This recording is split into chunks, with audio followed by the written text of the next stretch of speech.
On the day of our 8th anniversary, I ate a full table of Alice's favorite dishes, by myself. On the way home from the restaurant, I sent her a message and broke up with her. She called back, just because of one dinner. Yes, can you stop being so damn unreasonable? Her voice was laced with impatience. You know I hate wasting time. That restaurant takes 40 minutes to drive to. Are you the reincarnation of a gluttonous ghost? After I hung up, I stared at the screen, and suddenly, I laughed. Influencer Santiago had just posted a new update. Waited in line for 5 hours just for this one bite. Totally worth it. In the corner of the photo, a woman's delicate, soft hand was deliberately shown off, on her middle finger. A custom-made couple's ring identical to mine. Chapter 1. Alice came home very late. Half asleep, I felt her soft body slip into my arms. As her warm skin pressed against mine, a sharp scent of men's aftershave hit me, intense, thick with testosterone, the kind Santiago would love. It made me want to throw up. I forced my arm up and turned on the bedside lamp. Meeting her seductive gaze, I frowned. Alice, we already broke up. As the words fell, she sat up. The excitement in her eyes immediately vanished. Just because I didn't have dinner with you today. I already explained, didn't I? It was rush hour, driving there takes 40 minutes. That restaurant works by reservation. I booked it 2 months ago and even saved the reminder on your phone. I looked straight into her eyes without flinching. Alice, rush hour traffic isn't a once-in-a-lifetime event. And today is our 8th anniversary. A bitterness rose from my throat, and even breathing hurt with a dull ache. 8 years ago today, she nervously held my hand for the first time, called me her dream man, her eternal source of inspiration. But time is a dull blade, silently shaving off the heat of passion, leaving behind only indifference and a cold, mechanical, what a waste of time. Alice choked on her words, pouting in false grievance. Fine, fine, it's all my fault. I was too busy and forgot the anniversary. But didn't you once say, every day with me is like an anniversary? It's just a meal. Do you really have to overreact like this? I stayed still, unmoved. Benjamin, are you sure we can really separate? Alice's lips curled in a mocking smile, confident and composed. After 8 years of love, we were more than lovers. We supported each other's careers, our social circles had merged, and even our finances were entangled. We lived like a married couple in every way, except for that one piece of paper. She was sure I wouldn't dare let go, but I nodded without hesitation, and the smile froze on her face. She inhaled deeply before speaking again. I don't get it. We work so well together professionally. We connect perfectly physically. Is it worth blowing everything up over something so trivial? She paused, then leaned up to softly kiss the corner of my lips. Can we stop fighting now? I really am exhausted today. After all, I had loved her for 8 years. Whenever she showed a hint of vulnerability, I would soften without thinking. But the sudden ping of a message nearby made that softness feel pathetic. I read each word on the screen aloud, one by one. MS. Alice, thank you so much for today. That was hands down the best paella I've ever had. Love you. I turned to her with a mocking smile. You're tired today because your outing with Santiago was worth every second, right? Alice let out a sigh. Benjamin, you're really overthinking this. Santiago's just a friend. He truly appreciates my art. That's all there is to it. My throat tightened. I could still feel the sting of the scratches left on my fingers from installing her last exhibition. Over the past 8 years, I stayed up late writing proposals for her, played nice at her networking events, begged and fought for her opportunities, only to be dismissed with a frown and a cold, whatever. You handle the gallery stuff. But Santiago only had to casually mention on a live stream, there's a painter lately with this wild, primal energy, and that single sentence became gospel in her eyes. She started brushing off everything I did. You're too commercial. Your involvement makes my paintings smell like money. Yet in interviews, she credited Santiago as her source of inspiration, calling him the one who truly understood her. When Santiago said he liked one of her paintings on stream, Alice immediately pulled it from an important exhibition and gifted it to him. 3 years ago, I asked for a small sketch for my birthday, and she said, turning my art into a gift is an insult to my work. In the end, she loved the spotlight Santiago stood in, loud and dazzling, and I was always just the invisible man in the wings. Chapter 2. I blinked hard, squeezing out the last trace of moisture from my eyes. Then I smiled faintly. Congratulations on finding someone who truly gets you. Alice frowned. Benjamin, do you have to be so passive-aggressive? Santiago isn't like that. He's honest and open. He never meant to come between us. Honest and open. Maybe. In Alice's eyes, flaunting someone else's girlfriend on social media, subtly stirring up drama and baiting fans to ship them as a couple, that's what counts as honest and open. Alice, ever since you met Santiago, you've been different. I didn't mind when you two talked about art and dreams. I told myself it was just work, but then it escalated. He started calling you after nightmares, asking for help coordinating his outfits, needing you when he was sick every other day. There's always some reason for him to come to you. I locked eyes with her. Search your heart, do you even remember who your boyfriend is anymore?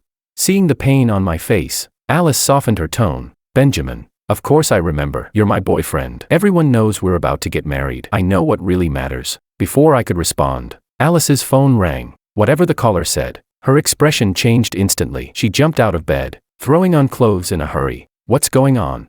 At that moment, I knew only Santiago could make her react like this. Sure enough, she answered anxiously. Santiago ticked off a restaurant owner the other day during a live stream. And now the guy got drunk and showed up at his doorstep causing trouble. I'm going to check on him. You should go to sleep. Shouldn't he just call the police? Alice looked back at me in disbelief. Benjamin, how can you be so cold? Santiago's young and hot-headed. What if he acts impulsively? I'm just going to help. Are you really jealous over this? Let's talk when I get back. Exhaustion gripped my heart, and the disappointment I felt toward this relationship reached its peak. I didn't want to say another word. I just watched as she rushed out the door. She was still with me, but it had nothing to do with love anymore. Yet only 6 months ago, in front of all our family and friends, she had personally placed the engagement ring on my finger, vowing she'd love only me for the rest of her life. I had stood by her side through all those years. After everything we endured together, I waited for the day she made it. And when she finally did, she left me behind. In the end, I just couldn't bear to let someone else take her away. But now, I opened the drawer beside the bed and signed my name on the gallery ownership transfer agreement, ending, with my own hands, the project I had poured 8 years of my life into. Chapter 3. I never expected Alice to end up at the police station because of Santiago. She got into a fight with the restaurant owner after he insulted Santiago. At dawn, I drove to the station to bail her out. I had just finished the paperwork when I heard Santiago's voice. MS. Alice, thank you so much for today. I really don't know what I would have done without you. Does your injury still hurt? Alice had several handprints on her face and was nestled in Santiago's arms like a precious treasure. I'm fine. For you, I'm willing to endure anything. Santiago was visibly moved. His arms tightened, holding her closer. Alice's eyes were full of tenderness. She lifted her head instinctively, her lips brushing against his Adam's apple. But he suddenly shoved her away. No, we can't. MS. Alice, we can't do this. His eyes were red as he shook his head, stepping back. You're about to become someone else's wife. Benjamin is a good man. I can't. Alice hesitated. Benjamin is good, but I've already. Ahem. The female officer beside me cleared her throat, throwing me a sympathetic glance. Alice, your family's here to bail you out. Alice froze. Whatever she was about to say, it never came out. I turned and walked away first, but Santiago stepped in front of me. He bit his lower lip, eyes rimmed red, and spoke in a whisper barely audible. Benjamin, I didn't mean to bother MS. Alice so late. As he spoke, his lashes fluttered, and a tear slipped down his cheek. He scrambled to wipe it away and murmured an apology. I didn't mean to cause any trouble between you two. It's my fault. When something happened, the first person I thought of was MS. Alice, please don't fight with her because of me. She's already exhausted with the exhibition coming up. I really don't want to be the reason for more arguments. I let out a cold laugh. And now it finally occurs to you that calling someone else's girlfriend in the middle of the night might be inappropriate. She has a gallery opening tomorrow, don't you know that? And yet you let her walk out of there with a bruised face. If the media decides to spin this story, do you have any idea what kind of damage that could do to her reputation? Or maybe this is exactly your thing, creating drama, stirring up attention, without a second thought about how your actions affect the people around you. Santiago clearly hadn't expected the usual calm version of me to come at him like this. For a second, he even forgot to keep fake crying. He just stood there, mouth slightly open, staring at me in shock. Eventually, he blinked, turned his wide, teary eyes to Alice. Benjamin, that's enough. Alice stepped in front of him protectively, glaring at me in frustration. If you're going to lose your mind, do it at home. Stop embarrassing yourself here. Embarrassing myself. I let out a laugh. So this is what I've become after 8 years. A complete joke. Why did I keep giving her chance after chance to hurt me? Steadying my breath, I turned and pushed open the door of the police station. The summer night air was thick and sticky, but it was enough to snap me completely awake. Chapter 4. I didn't go home. I checked into a hotel and buried myself under the covers, sleeping like the dead, but the relentless pings of messages and phone calls woke me up. My WeChat feed was full of friends and family cautiously asking what had happened between Alice and me. Frowning, I opened Alice's moments. Right at the top, a brand new 9-photo collage. It was the solo art exhibition I'd spent over half a year preparing for her. In the very center of the gallery, the spotlight had been taken from her original piece and replaced with a portrait of Santiago, a young man, smiling brightly, guitar in hand, bathed in golden sunlight. Compared to my current, lifeless self, he was vibrant, radiant, alive. I opened the entertainment trending list. There it was. Alice's latest interview. The bruises on her face had been mostly concealed with makeup. Facing the camera, she spoke gracefully and confidently. This painting was inspired by someone with whom I share a deep spiritual connection. He understands my art. A reporter seemed to ask if that person was her boyfriend. Alice paused just for a moment, then smiled and said, "Of course. I also want to thank my boyfriend. He takes great care of me in everyday life, though he's not really into art. So we rarely talk about work." Even though I'd already given up on her in my heart, this still made me feel like I'd just swallowed a fly. The boyfriend, she mentioned, was painted like some guy who existed solely to serve her, a man who lived off his girlfriend. With just one sentence, she erased every ounce of my effort and accomplishments from these past years. It seemed Alice had forgotten. I graduated from the world's top business school. If not for her dreams, would I have given up my own ambition and ideals, just to run a small gallery on her behalf? Right then, her message popped up on my screen. "Hubby, did you see my shout out to you in the interview? Don't stay mad. Where are you? I'll come pick you up after the show. I'll go find you at the studio." She thought I was ready to climb down the ladder she'd thrown me. Feeling pleased with herself, she sent over a smug sticker. Instead, I dialed my older sister, the CEO. When the call connected, her voice came through, biting and sarcastic. Well, look who's calling." My hopelessly love-blind little brother finally remembers he has a stubborn old sister. She was probably still mad I'd fought with the family over Alice a while back. My parents and sister never approved of Alice. They thought she had climbed to success by leeching off me and my family's resources, all while staying reckless and controlling. With me wrapped tightly around her finger, I couldn't be bothered to argue. I got straight to the point. "Lend me your lawyer. I need help drafting a breakup agreement." She was silent for a beat, then chuckled. "Now that's my brother. Took you long enough, but you're finally thinking straight." I laughed too, but it was a bitter laugh. If I wasn't completely disillusioned, who would want to end a relationship in ruins, with blood on both sides?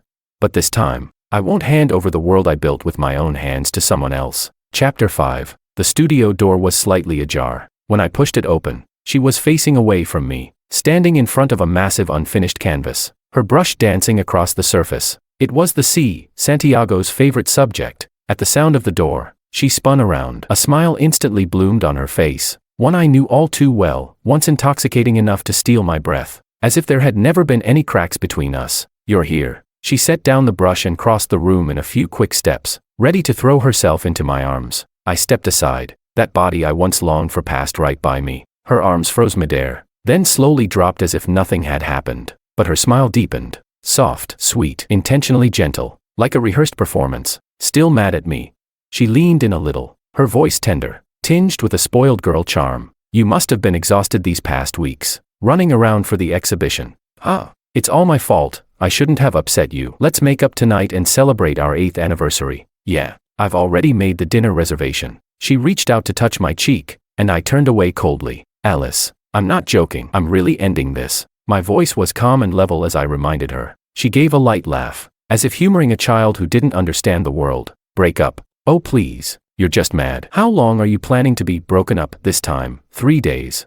Benjamin, come on. We've been through so much. From when this gallery was just an empty shell, all the way to today. You can't live without me, and I can't live without you." She looked around the studio, eyes grazing over the now valuable paintings on the walls. Her tone softened deliberately, her gaze warm and affectionate. "We're like the perfect color palette. Without one of us, the whole painting falls apart. Don't be like this. Okay, I'll even get you a car for our anniversary if that's what it takes." She reached out to take my hand. "The perfect color palette. I finally lifted my eyes to meet hers, staring straight into the artificial warmth behind her gaze. A smile tugged at my lips, but it was cold as ice. "You're wrong, Alice. Without you, I can still make someone else shine, just like I did with you. But without me, you're nothing." As I spoke, I pulled a neatly bound document from my backpack and slapped it down on the paint-splattered palette beside her. "I'm not here to debate whether we can live without each other. Just read this." Her smile froze instantly. A frown tugged at her brow. She lowered her gaze, scanning the title printed boldly across the front.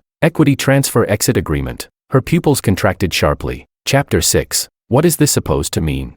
Alice's voice turned cold, with a barely noticeable edge of tension. "The meaning is simple." My tone was even colder than hers. "When we opened this gallery, I provided the funding. But to highlight your role as the artistic core, you held 51% of the shares, while I had 49%. At my sister's insistence, we signed an addendum, black and white, clear as day. If the partnership breaks down, As the operations lead, I have the right to demand that you buy out my entire share at market value in one lump sum. Otherwise, I have the legal right to invoke the forced exit clause and remove you from the gallery, giving me full control. With every word I spoke, Alice's expression darkened. When she heard forced exit and remove you from the gallery, she snapped her head up, eyes blazing with a mix of disbelief, rage, and humiliation. You're kicking me out.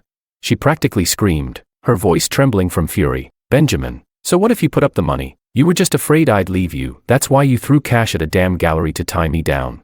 This is my gallery, my name, my paintings. Who do you think you are? I think I'm the person holding a legally binding contract. I pointed calmly at the document, tapping the spot where her flamboyant signature sprawled across the page. And I'm also the person who took you from a broke, unknown painter and turned you into the so-called renowned artist with a foothold in the industry. Without my management, your paintings would still be gathering dust in a storage room somewhere. Her chest heaved, one finger shaking at me, but she had no retort. All she could do was shout, desperate and angry, "You're doing this out of revenge, just because So what if I am?" I cut her off coldly. All the exhaustion and heartbreak I had bottled up turned to a frozen, ruthless finality. Alice, stop feeding me that fake-ass color palette theory. It makes me sick. Now, you have two options. 1. Pay up, real money, and buy out my 49% stake at the contractually agreed market rate. From then on, the gallery is yours. We're done. 2. I paused, letting my gaze sweep over this studio, a place built from years of sweat and filled with the ruins of my broken illusions. Then I said it, clear, word by word, pack up your paints and your soulmate dream guy, and get the hell out of my gallery. Oh, and one more thing, I didn't go home last night because I couldn't stand to see your face. Now, go back and pack your shit. Get out of my house. The air froze, as if time itself had stopped. All that remained was Alice's ragged breathing. She stared at me. Her gaze shifted, from rage, to disbelief,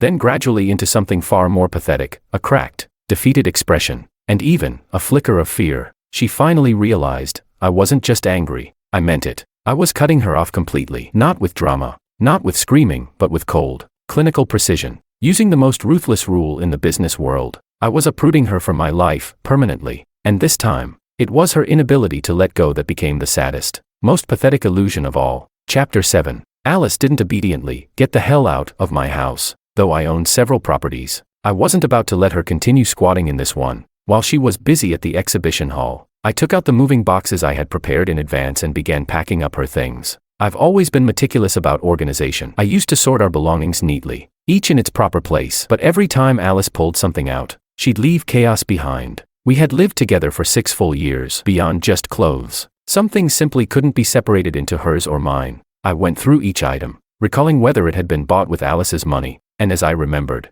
I couldn't help but feel a pang of sorrow. The moment I took off the couple's ring from my finger, it felt like something had been ripped out of my chest. I'm not heartless, sure. I leaned toward logic and reason, but even for me, 8 years of love going up in smoke wasn't something I could just pretend never happened. Once I had her things flash delivered to her parents' house, the chapter was officially closed in my heart. But there were still countless tangled connections built up over the past 8 years that needed to be dealt with. I once believed we were the most in-sync partners, lovers, and even family in the world. She filled every part of my youth. Everything I had for those years was wrapped up in her. And maybe that's why, even if it was just emotional betrayal, I couldn't tolerate it. Some mutual friends found out about our breakup and invited me out, trying to patch things up. Benjamin, what exactly happened between you and Alice? She said you were the one insisting on breaking up. Is it because of that influencer? It's just a PR stunt. Come on. There's no way Alice would fall for some tacky dude who only knows how to show off during live streams. You're the business school golden boy. She'd have to be insane to pick him over you. We all know Alice. She's not the type to throw away years of love for a fleeting thrill. You two need to sit down and talk this through. Talk. Yes, we did talk, but it wasn't what you'd call a pleasant conversation. In the past, whenever disagreements arose, I would always make a point of respecting Alice's opinion, sometimes even when it clashed completely with mine. I'd compromise, negotiate, try to make things work perfectly, but not this time. This time, during every tug of war, I stood my ground without budging an inch. Alice had just bought a new place for her parents, which meant her cash flow was tight, nowhere near enough to buy out my shares. She had always seen herself as superior, and now that pride twisted into humiliation and rage, "You're kicking me out of my gallery." It was as if she had just heard the world's most ridiculous joke. Her chest heaved, and her finger shook as she pointed at me, trembling with fury. "Benjamin, are you serious? Without my brush, this gallery is just an empty shell. Do you really think?" A mess. Alice, Let's take it easy. A crisp voice cut in from the meeting room doorway. Alice and I turned at the same time. There was Santiago, leaning casually against the doorframe in head-to-toe seasonal designer wear, looking like he could step onto a live stream at any moment. He strolled in confidently, naturally taking his place beside Alice, shoulder to shoulder. Mr. Benjamin. He gave me a perfectly polished, flawless social smile, ice cold as needles hidden in snow. Let's not make this ugly. We're all respectable people here. Then he lifted his hand and gently patted Alice's arm, a gesture of comfort, but with a very clear message. She's with me now. Respectable. I repeated coldly, my eyes shifting between him and Alice. Bringing an outsider to a breakup meeting, is that your definition of respectable? Mr. Santiago and Ms. Alice. Santiago is not an outsider. Alice snapped instantly, as if finally finding her backup. Her spine straightened, and her voice grew louder. He's the one who truly understands art, and understands me. Santiago's smile deepened, his tone condescending. Mr. Benjamin, with all due respect, you're just a businessman. Ms. Alice is the real heart of this gallery's success. Your role in operations was just a decorative addition. The look he gave me was laced with pity and mockery. Honestly, I didn't expect someone like you to be so narrow-minded, trying to reduce her value to a matter of contracts and shares. He shook his head gently, as if mourning a masterpiece lost in dust. Ms. Alice's talent deserves a greater stage, and partners who truly get her, not someone stuck in a profit-driven world, incapable of appreciating her soul. Typical influencer talk, pretty words, no substance, but they hit Alice right where it counted. She turned to Santiago with stars in her eyes. When she looked back at me, all that remained was resentment and bitter disappointment. Benjamin, I loved you for 8 years, and now, looking at you, it makes me feel like everything I gave was a joke. Santiago is the one who truly understands me. You don't even know what real art is. Santiago stood smugly at Alice's side, puffed up like a rooster that had just won a fight. A silent declaration. He had taken my place, not just as Alice's emotional confidant, but as the new god of her artistic universe. I stared at the two of them, this dazzling little power couple. So it had only taken a few smooth lines from Santiago for Alice to completely switch sides. All our past tenderness was already long gone. Not even a trace of it remained. I gave a soft laugh, eyes passing over Alice to land directly on Santiago. Well then, since this cultured, high-minded Mr. Santiago appreciates Ms. Alice's soul and talent so much, I'm sure he'd be more than happy to help you come up with the funds to buy out my shares. Or maybe, my smile sharpened like a blade of ice, maybe he'll help you start fresh, rebuild from the ground up. After all, you have soul, you have talent, you'll shine anywhere you go, won't you? The room fell silent. Alice froze, her expression stuck in shock, and Santiago's flawless smile cracked. His eyes flickered with something sharp, anger, and disbelief at being caught off guard. At this point, Alice's pride simply wouldn't let her keep clinging to a gallery fully funded by me. Chapter 8. With Santiago's help and connections, Alice quickly landed several investors and sponsors, establishing her own private studio. In the beginning, she rode on her existing reputation and network, plus Santiago's relentless hyping on social media. A genius reborn from the ashes. An artistic soul breaking free from shackles. Alice's studio did gain some attention, commissions poured in, and for a while, she was basking in the spotlight, constantly trending online. At first, there were whispers criticizing her personal conduct, accusing her of being heartless, abandoning her longtime partner the moment she made it. But as she began appearing publicly with Santiago at various fashion and cultural events, that noise gradually faded. Still, the glory didn't last. Running an independent studio turned out to be far more difficult than Alice had imagined. Not only did she have to create, but she also had to manage operations, attend social events, and do her own marketing. Santiago was nothing more than a countryside punk who dropped out of school at 16 and started messing around in the streets. His shallow insight might work online, fooling casual audiences in the lower-tier markets, but it would never earn a place in the highbrow art world. Alice's own creative well had been drying up for years. Her new works grew more and more lifeless. Critics and seasoned collectors began tearing into her latest pieces, calling them mechanical, self-repetitive, devoid of soul. Meanwhile, after reclaiming 100% of the shares from Alice, I had originally planned to shut down the gallery, take a break, and return to the family business to help my brother. But then I remembered, the gallery wasn't only about Alice. I had signed several young, truly gifted artists, so I changed my mind. I hired a new director to handle all gallery operations and management. I had been foolish, letting Alice and that gallery hold me hostage for so long. Once everything was in order, I left on a spontaneous trip with a few friends. We traveled freely for 2 full months before I returned. The day our plane landed, it was pouring. I stepped out of the rideshare and immediately saw her, Alice, soaked to the bone, standing outside my apartment building. The moment she saw me, her rain-washed, bloodshot eyes lit up. She rushed over and grabbed my wrist. Benjamin, I waited for you for 3 hours. Why did you delete my building access? I pulled my hand away, expressionless, as I looked her up and down. Her expensive designer dress was drenched, her makeup a complete mess. The artistic aura that had once enchanted me, now reduced to nothing but ruin. Once, seeing her in the rain would have broken my heart. Now, she looked terrified as she blocked my path to the entrance, afraid I'd walk right past her. Benjamin, just give me 5 minutes. Please, just 5. I sighed, annoyed. 1. Alice took a deep breath and forced herself to confess. Nothing ever happened between me and Santiago, I swear. He just appreciated my work. I just needed someone, anyone, to validate me. All those awful things I said before. I was lashing out. Please forgive me. I let out a cold laugh. Alice, not sleeping with him doesn't mean it wasn't cheating. Can you honestly say your heart never wavered? Not even for a second. Alice froze, then scrambled to explain, panic rising in her voice. Let me explain, what you saw was just publicity. I never meant any of it. I did want to be more successful, but that was all for you. I was afraid your family would look down on me. I've always felt inferior. I didn't have your education, your background. I just wanted to prove myself quickly. I didn't want you to be disappointed in me. My tone was flat, and yet right now, I've never been more disappointed in you. Alice's eyes turned even redder, her voice trembling badly. Benjamin, I know I was wrong. I shouldn't have lost myself. Please, just give me another chance. Okay, I can't do this without you. I know you still love me. You're just still mad at me. I looked at her calmly and gave a quiet, mocking laugh. Alice, weren't you the one who said you finally found someone who truly understood you? What's the point of begging me now? No.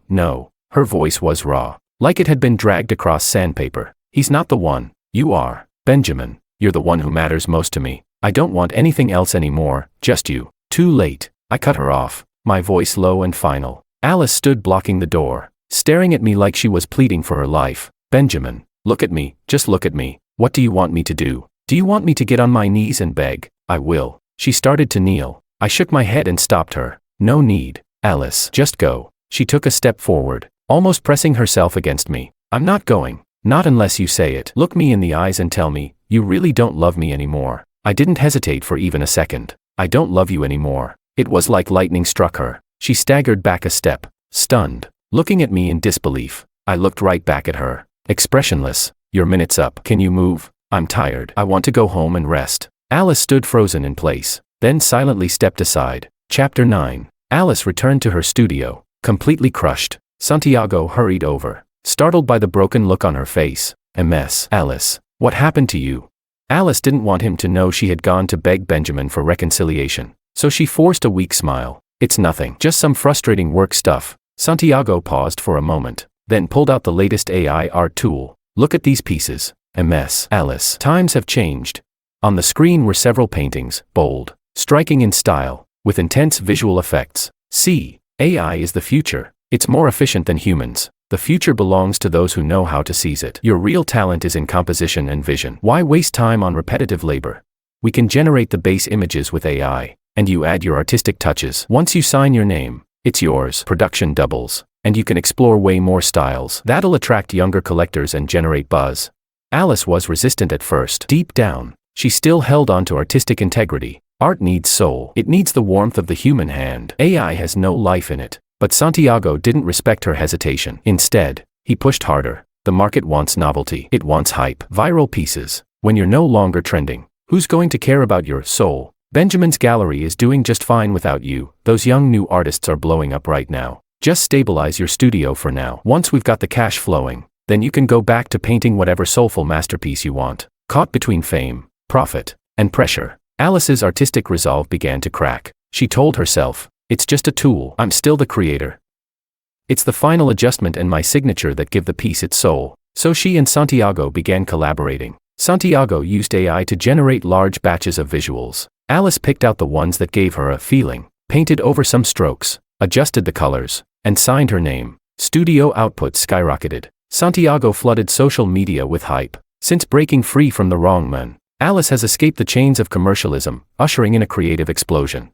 A whole series of visually intense, stylistically diverse new works burst onto the scene. Thanks to Santiago's promotional blitz, they quickly became a market sensation. Alice's artwork prices soared. She became drunk on the praise and false prosperity, and the initial guilt slowly drowned beneath her growing vanity. Chapter 10. Thanks to my near-bone-deep understanding of Alice, I quickly sensed something was off. Those overly perfect lines and color gradients were completely unlike Alice's usual style, but I didn't question it outright. Instead, I quietly took a few steps behind the scenes. I paid a visit to a respected old-school art critic, known for both his rigor and razor-sharp tongue. During our casual chat, I happened to bring up Alice's new piece, my tone full of admiration. Master Chan, take a look at this new work by Miss Alice. The transitions and color palettes are almost inhumanly precise. I deliberately pointed at a section of the painting with a complex gradient structure, one that was nearly impossible to achieve by hand. Look at that. It's flawless. If I didn't already know Miss Alice has always scorned AI,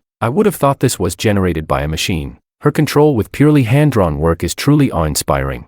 On the surface, my words were praise, but in truth, they planted a very precise seed of doubt in the mind of an old fox like Master Chan. Of course, I knew mere words weren't enough. I just needed the right moment. And it came, on the night of the charity auction gala. The grand ballroom of a top-tier hotel was packed with the elite. Alice and Santiago, eager to promote their new series, had donated a high-profile piece for the charity auction, hoping to use it as a springboard back into the mainstream art world. The painting was billed as a breakthrough piece born from Alice's inspiration, the result of 6 months of intense labor. As a seasoned gallery curator, I was naturally among the invited guests. Leveraging my network, I had previously reached out to the gala's organizers with a responsible suggestion that every donated artwork be authenticated on the night of the event, to maintain the integrity of the auction. My proposal sounded noble, and the organizers, concerned about their reputation, readily agreed. Santiago, whether for hype or because he naively believed it couldn't be detected, didn't object. Alice, caught in a dilemma,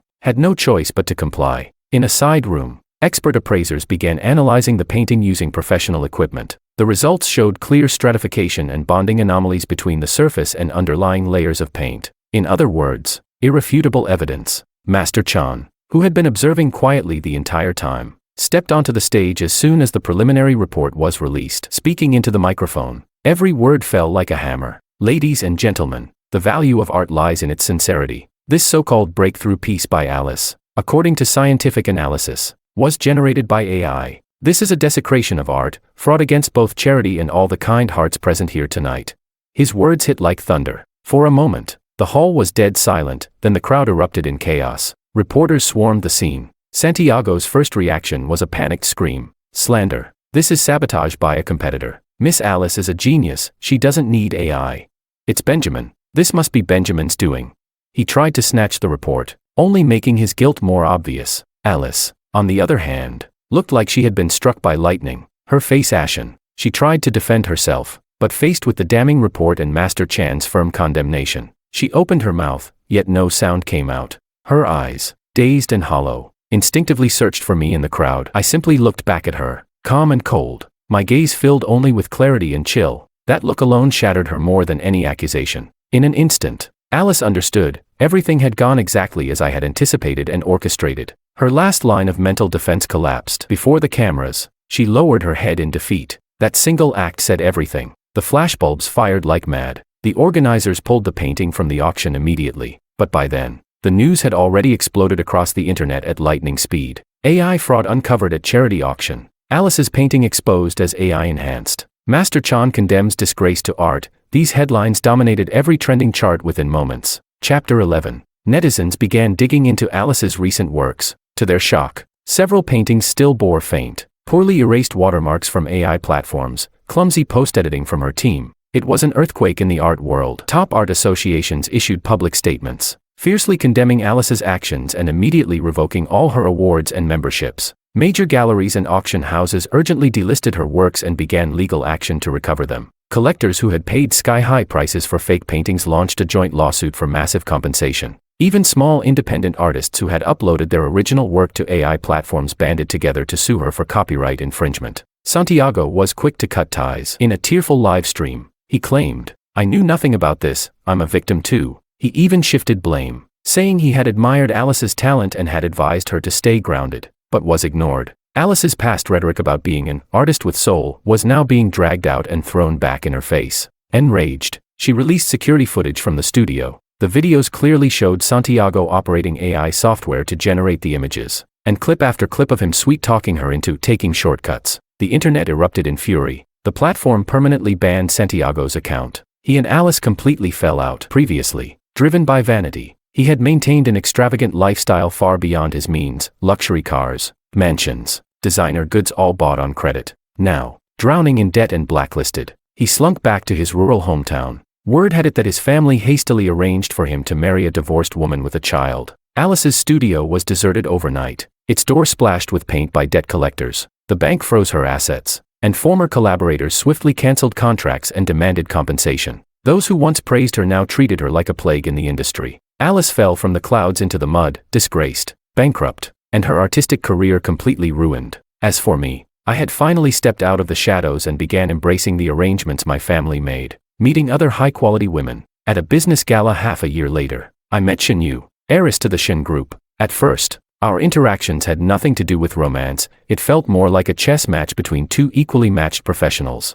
Her voice was sweet and refined, her tailored suit outlining a slender figure. Her gaze was sharp, but carried just the right amount of respect. She admired my professionalism, calm, and composed confidence. With her, I could speak freely, analyzing the market, mapping out the future. My past wounds had refined me into something that now shone even brighter. Our aligned values made getting along effortless, and before long, we were naturally preparing to get engaged. But on the day of our engagement ceremony, an uninvited guest showed up. It was Alice. She looked even more wretched than the last time she stood outside in the rain. Her dress was wrinkled, makeup smudged, hair in disarray, with dark circles under her eyes that couldn't be covered. She seemed intent on barging in, but was firmly and politely blocked by the staff. Her eyes locked onto me through the crowd, unmoving and piercing. That single glance held too much: shock, despair, jealousy. Seeing me now, engaged to a woman who surpassed her in background, status, and presence in every way, her ego simply couldn't accept it. Shinyu followed my gaze and raised an eyebrow almost imperceptibly. Quickly grasping the situation, she tilted her head slightly and asked in a gentle, low voice, "Need me to handle it?" Her tone was as casual as asking if I wanted to change dishes. I withdrew my gaze, face calm, as if I had just seen an irrelevant stranger. I didn't even spare Alice a second glance. I raised my glass and gently clinked it against Shinyu's. "No need," I said with a faint, careless smile. "She's just no one." I knew clearly, my indifference would cut deeper than any insult for Alice. She froze in place, as if every ounce of strength had been drained from her, until a staff member stepped forward and politely reminded her, "Ma'am, you don't have an invitation. You can't enter." The world that once belonged to her, she now wasn't even allowed to step into. Overwhelming humiliation and despair drowned her. She finally understood. What she had lost wasn't just a lover or a gallery. It was a world she once believed was hers for the taking. And now, in the world that belongs to me, there's no place for her anymore.